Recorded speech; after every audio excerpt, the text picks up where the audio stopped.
Ya, Assalamualaikum warahmatullahi wabarakatuh.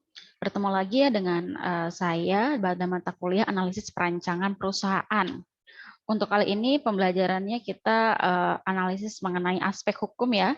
Kemarin kita sudah mempelajari mengenai aspek pemasaran, aspek dari teknik dan manajemen, kemudian aspek dari lingkungan gitu ya. Sekarang kita mulai di aspek hukum gitu ya. Mohon maaf ya, hari ini kita tidak bisa mengadakan perkuliahan secara langsung, tapi perkuliahan secara asinkronus gitu ya. Nanti materinya akan di-share di LMS ya. Oke. Jadi untuk memulai suatu studi kelayakan usaha, umumnya dimulai dari aspek hukum. Walaupun banyak yang melakukannya dari aspek lainnya gitu ya, tergantung dari kesiapan masing-masing perusahaan. Nah, tujuannya apa sih kita untuk mempelajari analisis hukum ya di analisis perancangan perusahaan ini adalah gunanya untuk meneliti keabsahan, kesempurnaan, dan keaslian dari dokumen-dokumen yang dimiliki. Bagi peneliti, studi kelayakan bisnis itu dokumen yang perlu diteliti keabsahan, kesempurnaan, dan keasliannya itu meliputi badan hukum, kemudian perizinan yang dimiliki, sertifikat tanah, atau dokumen lainnya yang mendukung keabsahan usaha tersebut. Dalam aspek hukum itu ada beberapa hal ya yang dibahas gitu. Yang pertama adalah bentuk badan hukum suatu perusahaan tersebut. Kemudian prosedur perizinan legalitas, lembaga atau departemen atau instansi yang terkait dengan perusahaan, rencana perusahaan gitu ya, kemudian rencana anggaran dasar perusahaan. Nah, dalam praktiknya jenis badan hukum ini yang ada di Indonesia itu meliputi perseroan gitu ya, perseorangan, kemudian firma, ada perseroan komanditer atau CV ya, kemudian perseroan terbatas atau PT, perusahaan negara atau badan usaha milik negara ya, kita biasa menyebutnya BUMN, kemudian badan usaha milik daerah ya, BUMD, dan yayasan. Ini merupakan jenis-jenis badan hukum yang ada di Indonesia. Nah, untuk perusahaan perseorangan, jadi ini perusahaan perseorangan ini merupakan perusahaan yang hanya dimiliki perseorangan. Jadi hanya seorang saja gitu ya, tidak dibagi dengan tim gitu ya. Kemudian pendirian ini tidak memerlukan syarat khusus gitu sebagaimana badan usaha lainnya. Kemudian yang ketiga, kebutuhan modal itu hanya dipenuhi oleh pemilik sendiri dan untuk mencari modal dari luar relatif lebih sulit. Nah, kelebihannya apa nih dari perusahaan perseorangan ya? Kelebihannya itu yang pertama, perseorangan ini tidak dikenakan pajak perusahaan seperti halnya PT ataupun partnership kayak firma gitu ya. Kemudian yang kedua, dalam melakukan pengelolaan perusahaan, pemilik juga menjadi bagian dari manajemen sehingga pengendalian internal tidak terlalu kompleks dan mudah diawasi oleh pemilik langsung. Kemudian yang ketiga, biayanya rendah ya dalam pengelolaan karena karyawan yang bekerja di dalam perseorangan itu biasanya adalah si pemilik usaha tersebut. Kemudian yang keempat, tidak melalui perusahaan administrasi, hukum yang terlalu kompleks, biasanya hanya sampai akte notaris dan surat keterangan domisili dari kelurahan saja, tidak perlu proses pembuatan SIUP gitu ya. Kemudian TDP ataupun hingga membutuhkan surat keputusan dari kementerian atau Danham gitu ya. Ini merupakan suatu kelebihan ya dari perusahaan perseorangan. Ini cukup banyak ya, ada beberapa kelebihan ya dari perusahaan perseorangan, nanti teman-teman bisa baca sendiri ya.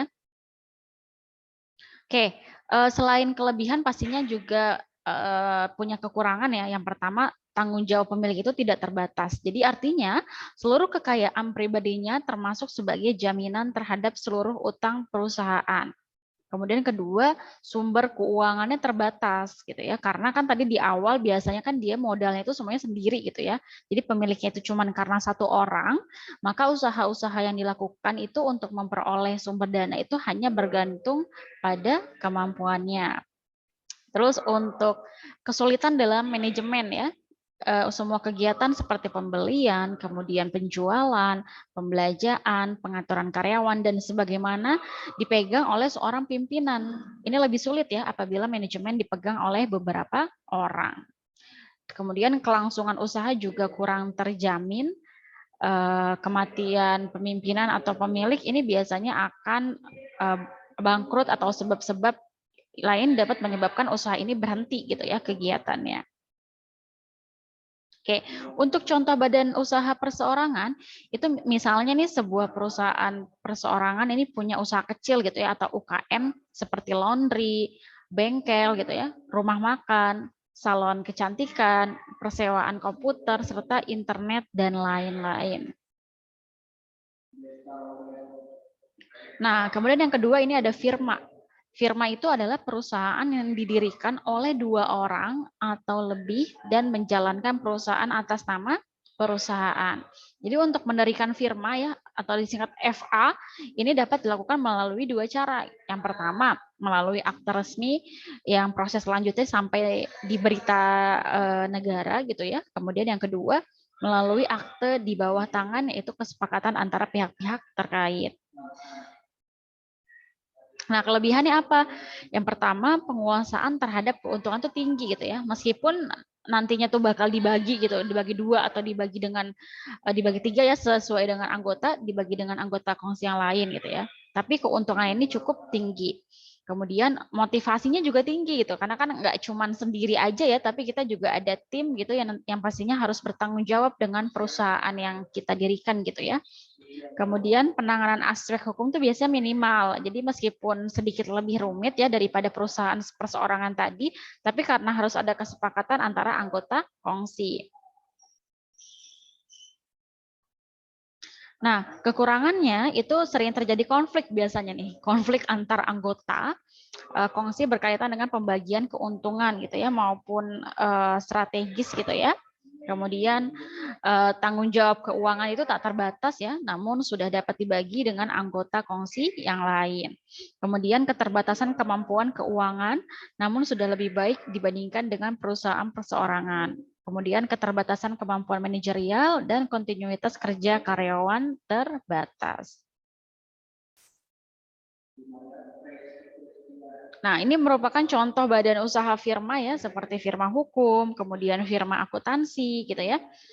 Dan perusahaan Nike, Diodora, Puma, Cross, Converse, dan lain-lain itu merupakan jenis usaha firma.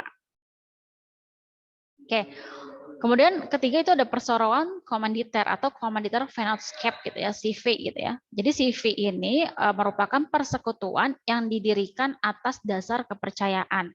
Jadi dalam CV itu biasanya terdapat sekutu yang secara penuh bertanggung jawab atas sekutu lainnya. Kemudian ada satu sekutu atau lebih yang bertindak sebagai pemberi modal. Nah, tanggung jawab sekutu komanditer ini terbatas gitu ya, hanya pada modal yang ditanamkan dalam perusahaan. Tujuan pendirian CV juga ini adalah pemberi peluang bagi perseroan untuk ikut menanamkan modalnya dengan tanggung jawab terbatas. Nah, kelebihannya itu penguasaan terhadap keuntungan itu tinggi ya, meskipun dibagi dengan anggota kongsi yang lain, motivasi usahanya juga tinggi ya, penanganan aspek hukumnya minimal meskipun sedikit lebih rumit dibandingkan perusahaan perseorangan karena harus ada kesepakatan antar anggota kongsi. Nah, kekurangannya dia mengandung tanggung jawab keuangan sekutu aktif tak terbatas meskipun sudah dapat dibagi ya dengan anggota sekutu aktif yang lain. Terus status hukum CV ini belum badan hukum ya, sehingga sulit untuk mendapatkan proyek-proyek besar. Nama CV sering antara satu dengan lain gitu ya, karena tidak ada pengecekan dengan nama CV sebelumnya. Jadi biasanya tuh nama CV tuh kayak ada beberapa nama yang sama gitu ya, karena di sini tidak ada pengecekan dengan nama CV sebelumnya. Gitu ya. Oke. Sedangkan nih yang keempat ini ada perseroan terbatas. Jadi di sini undang-undang tentang PT ini adalah Undang-Undang Perseroan Terbatas Nomor 40 Tahun 2007, di mana PT itu adalah badan hukum yang didirikan berdasarkan perjanjian untuk melakukan kegiatan usaha dengan modal tertentu, yang seluruhnya nanti terbagi dalam saham dan memenuhi persyaratan yang ditetapkan dalam undang-undang serta peraturan pelaksanaannya. Nah, dalam prakteknya jenis PT ini terdiri dari pertama dilihat dari segi kepemilikannya, juga dilihat dari segi status perseroan terbatas. Dilihat dari segi pemilikannya, berarti perseroan terbatas biasa, ada perseroan terbatas terbuka, dan perseroan terbatas persero. Kemudian kalau dilihat dari segi status perseroan terbatas, itu kita bisa dilihat dari perseroan tertutup dan perseroan terbuka. Nah, untuk modal perseroan terbatas ini terdiri dari modal dasar ya atau authorized capital. Kemudian modal ditempatkan atau dikeluarkan atau issue capital, kemudian modal disetor atau paid up capital. Kemudian syarat mendirikan PT itu pertama, PT harus didirikan sekurang-kurangnya oleh 2 orang. Kemudian pendirian PT ini dituangkan dalam akte notaris dan bahasa yang digunakan ya. Bahasa yang digunakan ini adalah bahasa Indonesia dan mencantumkan perkataan PT dalam akta notaris. Kemudian disiahkan oleh Menteri Kehakiman. Itu syarat pembuat PT ya, teman-teman ya. Kemudian syarat pendirian PT juga didaftarkan dalam berita negara, kemudian memiliki modal dasar ya sekurang-kurangnya 50 juta, Undang-Undang PT nomor 40 tahun 2007. Kemudian modal ditempatkan sekurang-kurangnya 25% dari modal dasar. Kemudian menyetor modal setor 50% dari modal ditempatkan pada saat perusahaan didirikan. Dan bagi PT yang mengalami perubahan dipersyaratkan untuk mencantumkan nama, maksud dan tujuan kegiatan perseroan ya, kemudian perpanjangan jangka waktu perseroan dan perubahan status perseroan terbatas dari tertutup menjadi terbuka atau sebaliknya, seperti itu.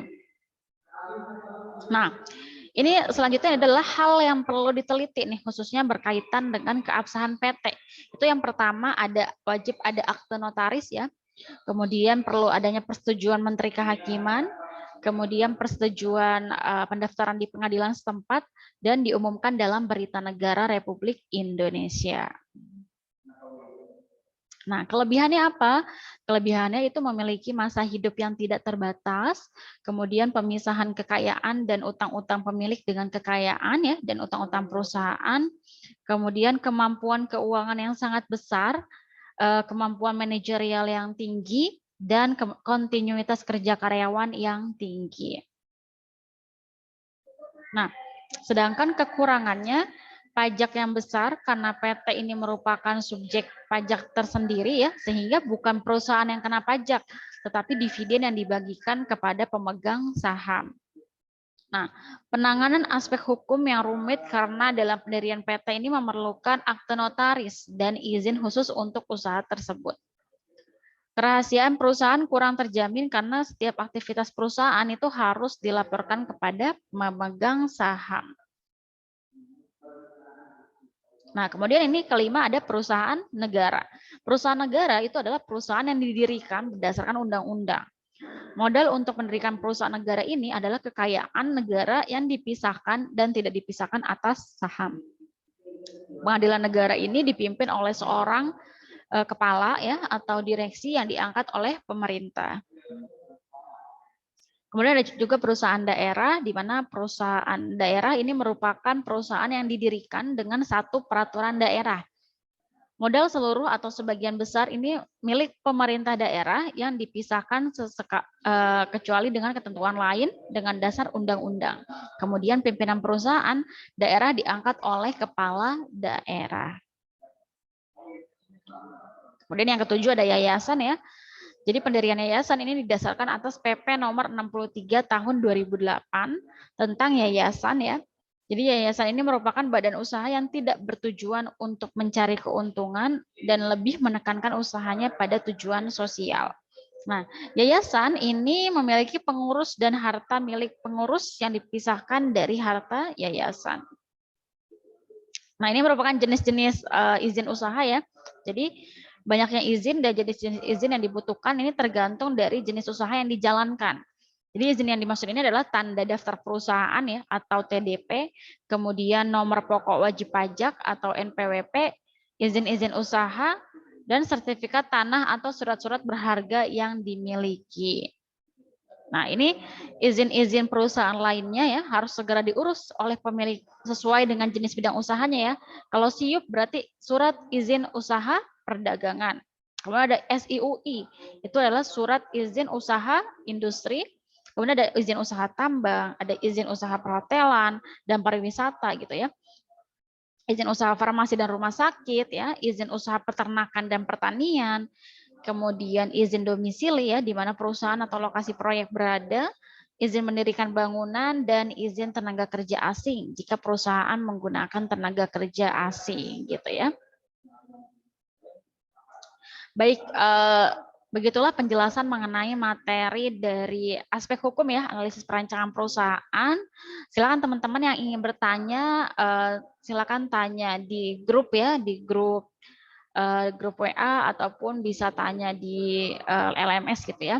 Seperti itu penjelasan saya, semoga bermanfaat ya. Sampai jumpa di pertemuan selanjutnya. Wassalamualaikum warahmatullahi wabarakatuh.